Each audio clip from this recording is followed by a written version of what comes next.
yesterday we spoke a bit about this on the back of this video that Prime Minister Netanyahu put out, where he's basically calling for Lebanese people to rid their country of the scourge of Hezbollah. So you seem to be backing this campaign. That's the Prime Minister of Israel talking about these broader aims.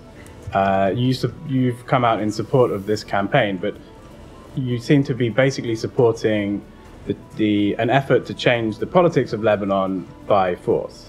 So we want the Lebanese people to decide who their leaders ought to be.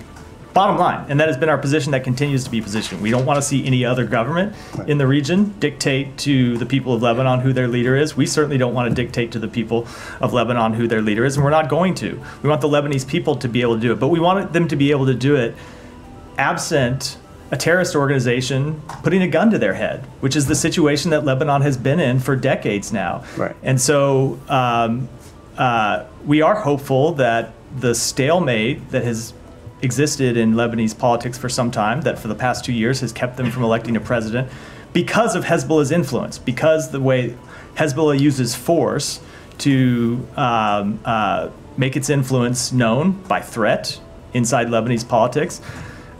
We hope that the Lebanese political system can break that deadlock, and ultimately we hope that Hezbollah is degraded enough that they are less of a force in Lebanese politics, and that they agree to withdraw back up above the Litani River so 1701 can be implemented. Right, but whether you like it or not, Hezbollah is part of the Lebanese political landscape, right? So what the Israelis are doing is trying to change that landscape through force, and you're supporting that. So this seems to be a very different approach to calling for restraint, trying to get everyone on board with diplomatic agreements. In the last 2 weeks, we've gone from that to, maybe we could change the government of Lebanon through a ground invasion. So we have always made clear that we think a terrorist organization should play no role in the government of any country, and especially a terrorist organization that has shown over decades that it is willing to use force and threaten force against the Lebanese people to accomplish its aims and to hold the people of Lebanon hostage. That is not a new position of the United States. That has been our position going back decades.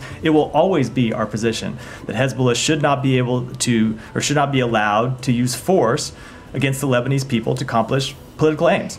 That hasn't changed. It's not going to change. And now these sort of broader aims raises a question. What you've come out in support of is limited, I guess, short-term incursions. You won't say how short-term, but how long can this operation continue with the goal of basically ridding Lebanese politics of Hezbollah? So we are in conversation with the Israeli government about exactly those questions. The goal that Israel is trying to accomplish is to push them back,